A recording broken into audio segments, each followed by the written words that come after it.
Señores, ya estamos listos para iniciar la cuarta y última hora informativa aquí en Sol TV Noticias, edición de la mañana, y vamos a iniciar con una entrevista muy peculiar, bonita, interesante, positiva, todos los mejores adjetivos, porque la lectura siempre nos va a llevar a eso. Es importante incluirla, por supuesto, en nuestras vidas, y el día de hoy contamos con la presencia de un destacado escritor.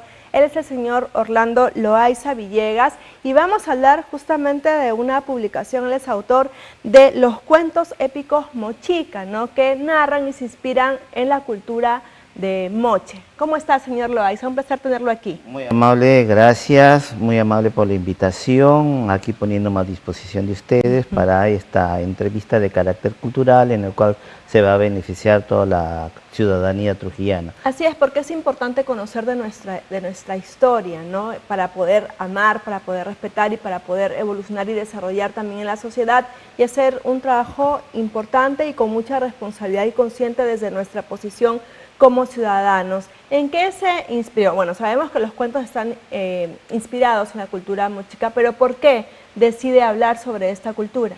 Bueno, la cultura mochica es una de las culturas más importantes a nivel mundial, ciertamente, pero pese a que es una de las más importantes, también es poca conocida y poca revalorizada. Todo el esfuerzo cultural de revalorización que hace la Universidad Nacional de Trujillo, el gobierno regional y otras instituciones, se tiene que ver reflejada justamente también en la producción literaria. La cultura mochica se caracteriza justamente siempre en haber sido una de las culturas que ha plasmado dentro de su cerámica todo lo que es la alimentación autóctona, ¿no?, tanto de alimentos y frutas. La idea de estos cuentos fue que yo me especialicé en el área de alimentación autóctona. Estuve dando conferencias a estudiantes, padres de familia, sobre la importancia de los alimentos autóctonos como una alternativa para resolver el problema de la desnutrición, especialmente en la niñez, que es alta, es bastante alta. Lo paradójico es de que, teniendo los alimentos más nutritivos del mundo, tengamos graves problemas de desnutrición en la niñez. Exacto, que se refleja, que se relaciona, por supuesto, con la anemia también. Por ¿no? supuesto, si falta un nutriente que es el hierro, ¿ya?, es desnutrición. O sea, hay que decir las cosas claras, desde mi punto de vista, ¿no? Pues, ¿cómo se refleja justamente también en la desnutrición? En el bajo rendimiento académico. Por mucho cambio metodológico, técnico que se pueda hacer ya en el sistema educativo, si el niño no tiene una adecuada alimentación, ya con todos los nutrientes necesarios, obviamente su rendimiento va a ser bajo y se va a reflejar inclusive hasta en el estado físico, tanto en estatura como la masa muscular. Ahora, señor Loaiza, tengo entendido que estos cuentos usted, o sea, los cuenta de manera secuencial, cronológica, también es importante, ¿no? Los primeros 6 cuentos también me estaba comentando usted. Claro. La idea es que a través de los cuentos dar información sutilmente sobre los alimentos de alto valor nutritivo autóctonos para que el niño, cuando lo lea, le diga: mamá, quiero comer tal alimento. Eso es importante porque nos cuesta mucho como padres, ¿no?, poder de alguna manera, no, obviamente no queremos obligarlos, pero llegar a ellos y hacerlos comer, por ejemplo, verduras, algunas frutas, ¿no?, que tienen bastantes nutrientes, como usted lo está mencionando, pero quizá leyéndonos este cuento para el niño va a ser más fácil, y es más, como usted lo menciona, él lo va a pedir, ¿no? Mamá, mira, acá he leído que te hace, no sé, más fuerte, ¿no? Y la mamá también va a tener, o el papá va a tener, digamos, más facilidad. Bien, este libro tiene la particularidad de dar grandes beneficios. Está escrito de tal manera, de una forma transversal, que el docente, el padre de familia, puede beneficiarlo al estudiante en historia del Perú, en geografía, ecología, zoología, botánica, matemática, hasta nutrición. O sea, lo he hecho de una manera integral. No solamente son cuentos de fantasía, sino que está tocando muchas áreas de manera integral. Entonces, a través de los cuentos, vamos a ir resolviendo de alguna manera, ¿ya?, un aporte, una alternativa, donde el estudiante también se aficiona a leer, porque los cuentos son secuenciales. Entonces, los personajes del primer relato, que en este caso es Ayaypae, este personaje da origen al segundo cuento, que es La Dama de Cao.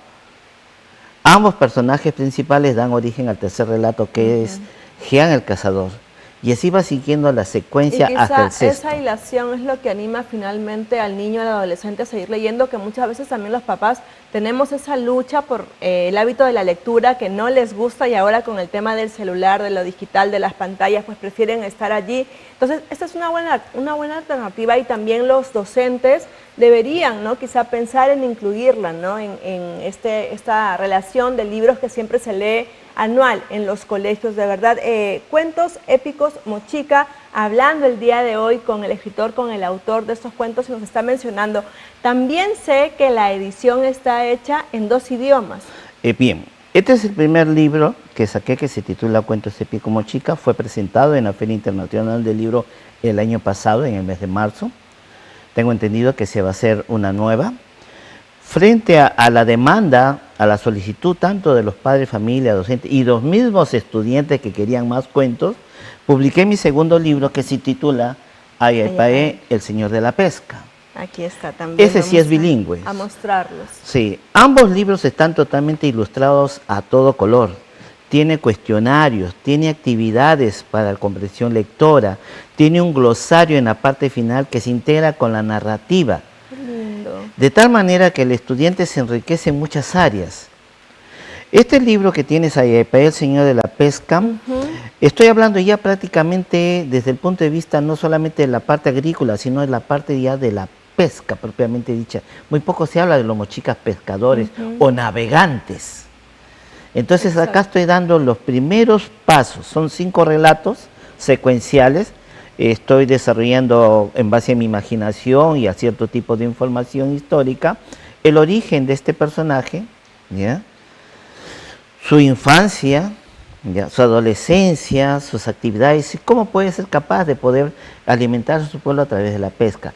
Obviamente que son cuentos que caen en la fantasía, pero tienen mucha información. Exacto, me están nutriendo de información, que eso es lo importante. Y además estoy aquí tocando, por ejemplo, la portada. Qué lindo, de verdad, ilustrado, como lo está diciendo usted, a full color. Mientras usted va leyendo, sus niños también van a poder ver, ¿no?, cuáles son esas ilustraciones, y también es más digerible así la lectura, ¿no?, cuando hay dibujos. Por supuesto. Lo entiendes mejor también. La idea es justamente que el dibujo que están hecho a propósito justamente un pintor, ya hay que revalorizar, Sergio Yaipen, egresado de la Escuela de Bellas Artes, es mi colaborador. Interpreta mi sentir a través de los relatos y él va haciéndome los bocetos que yo le voy diciendo. Se logra la idea general y se plasma. O sea, usted también trabaja con él. Sí, le voy indicando, miren, tal párrafo, este dibujo tiene que tener estas características, todo eso. Entonces se ve a los guerreros mochicas fuertes, vigorosos. ¿Por qué? Porque comieron quina, kiwi, chamaco, yucos, payares, maní, o sea, nuestros alimentos autóctonos, claro, ¿no?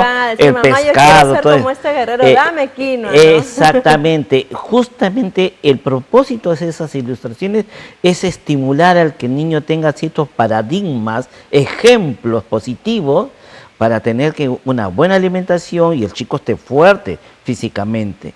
Entonces, a través de estos relatos vamos dando alternativas de solución. Yo creo que los papás van a ir corriendo. ¿Dónde pueden encontrar los textos? Bueno, pueden llamarme al número 953-414-945 o directamente a la Feria de Libros que se encuentra ahorita en la Plaza de Recreo, en la Plaza de Recreo. Y de terminar eso va a estar fijamente, está en la librería justamente El Retablo, en Avenida España, en el edificio El Retablo, ¿ya?, en la Avenida España, la cuadra 23, si no me equivoco, ahí está la librería, ahí también se puede conseguir, ¿no? Ahora, para terminar la entrevista, yo quisiera que usted se dirija a los televidentes, señor Loaiza, y les diga, ¿no?, el mensaje ya final.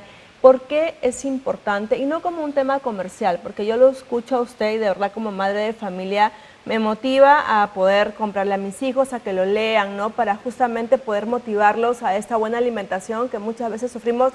Hablo desde mi posición, y es difícil a veces, ¿no?, lidiar con el garbanzo, con la quinoa, con las menestras, con las verduras. Quizá pues esta va a ser una buena opción, además que la lectura siempre va a ser magnífico incluirla en nuestra vida. ¿Por qué? Tienen que leer estos 2 libros, Ayapaé, El Señor de la Pesca, y Cuentos Épicos Mochicas. Pues mire, realmente ¿Por qué es importante? Porque genera el sentimiento de pertenencia. O sea, el sentir el orgullo ancestral, el de identificarse porque somos descendientes de dos culturas tan importantes, la cultura mochica y la cultura chimú, que obviamente los chimú son descendientes de los mochicas. Entonces, cuando existe ese sentimiento de pertenencia, hay un orgullo.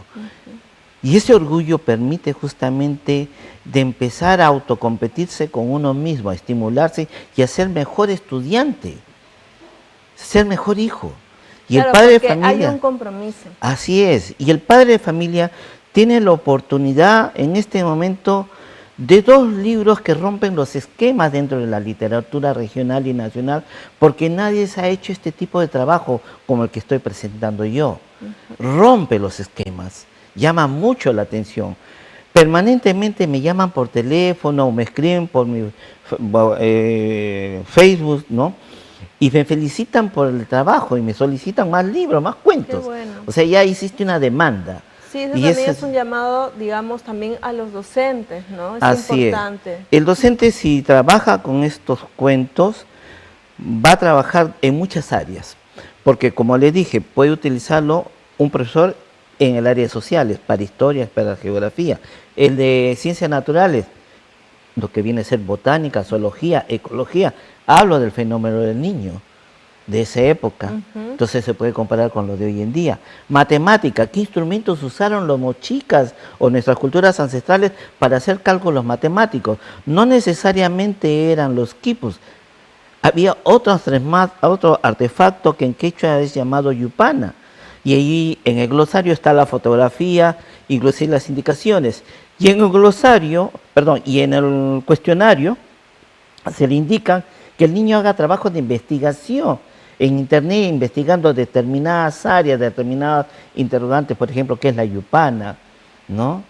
¿Cuál es la diferencia del algarrobo con el guarango? Claro, porque normalmente se escucha de quipus cuando hablamos de estas operaciones para calcular que se siguen, ¿verdad? Ahora la yupana es un artefacto justamente que se plasmó justamente de Guamán Poma de Yala en sus dibujos, donde se ve a un quipu camayo con el quipu extendido y al costado se le ve unas cuadrículas. No se sabía qué significaba.